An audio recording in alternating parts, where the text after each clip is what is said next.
It's Denise here from luckybitch.com, and today I've got a very special Christmas blog for you.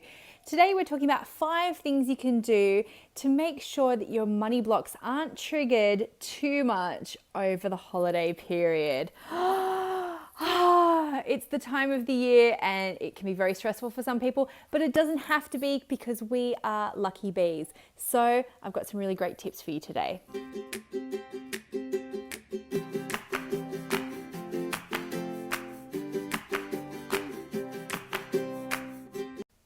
Now, the first thing I want to acknowledge is that this holiday time can be really exciting for some people, and for others it can be really, really stressful. So don't beat yourself up over that. It can be a really kind of triggering experience to spend time with your family and loved ones over Christmas, particularly if you've been spending a lot of time working on your personal development, working on your money blocks. You still might be quite vulnerable to other people's energies. So here are some tips to get through the holiday period without triggering your money blocks too much.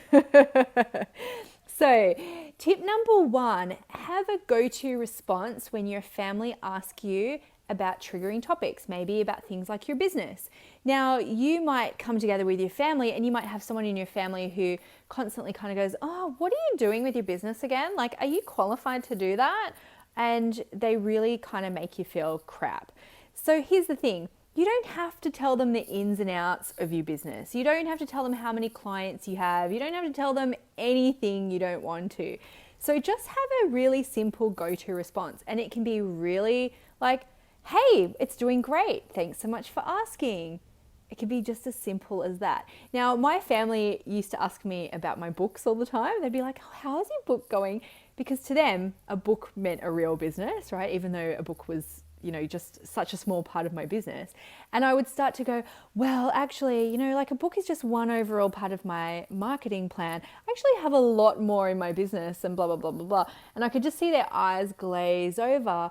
Or it would lead into more kind of uncomfortable, awkward conversations about, "Oh, you help people with money? Like, how does that work?" So I just decided my go-to response was just going to be, "Oh, it's going great. Thank you so much for asking." Easier said than done, I know, but the thing is, your business isn't any of their business. And if telling them all the ins and outs leads to some awkward stuff or makes you feel crap about yourself, hey, guess what? You don't have to do it. Which leads me to tip number 2. Get really good at changing the subject. Now, remember that game? I don't know if you ever played it as a kid, but you would take turn asking each other questions and you weren't allowed to say yes or no. You had to kind of basically counter with a question. Now, I got really, really good at that. And now you can do the same thing over the holidays. So instead of having to answer all stuff about your business or about money or anything that would make you feel kind of stressed, even if a relative asks you, "Well, how much did you pay for that?" If that sort of thing triggers you, well, then just get really good at changing the subject. So you can just go, "Oh, I love this dip. What's in it?" Like completely bypass what they've just asked you. Or, "Yeah, it's doing great. So how about you? What's new with you?" And people love talking about themselves. So just keep on putting it back to them. Change the subject again and again. And by the end of it, they'll feel great because people love talking about themselves. So they'll be like, "Oh, she's such a great conversationalist." But it won't lead you down the path of talking about things that you don't want to or that could be potentially awkward.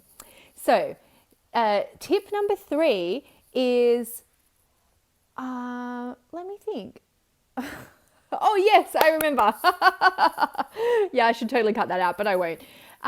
Is when it comes to presents, and you can see there's no presents yet under my tree. There will be soon. We've got toddlers. You can't put presents out prior to Christmas Day, by the way. If presents trigger you, there are a couple of ways around it. So you could just straight out ask people to get you what you want them to get you. Direct them. Don't just assume and don't make it a test of their love. It's like, well, if they love me, my parents will finally get me the present that I know that I'll love. And it's like, no, don't test them. Just tell them what you want. That's a really sure way of triggering all your old money stuff, is to continue something that has triggered you in the past.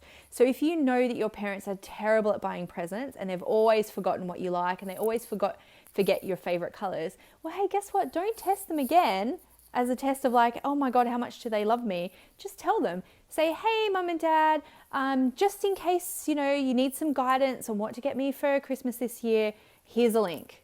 Or, you know what, I would love an Amazon gift voucher. Make it really easy and just direct them. Don't worry about, if people don't buy you the right stuff, just tell them. Which brings me to my fourth point.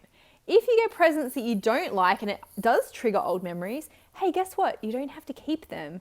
You do not have to keep them. You can say thank you graciously, and, if it triggers old memories, then that's something you have to deal with later, which is step number 5, that's fine. But you can go straight from their house and drop it off at the charity store.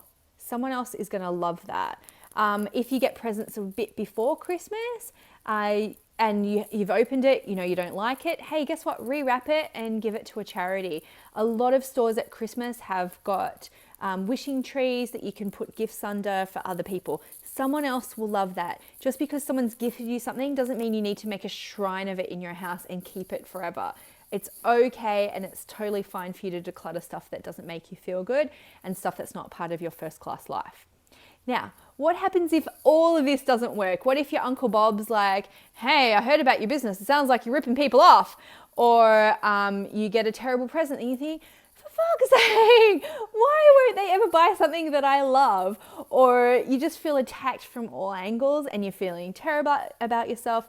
Well, number 5 is for you, and it is to do some EFT, emotional freedom technique, otherwise known as tapping.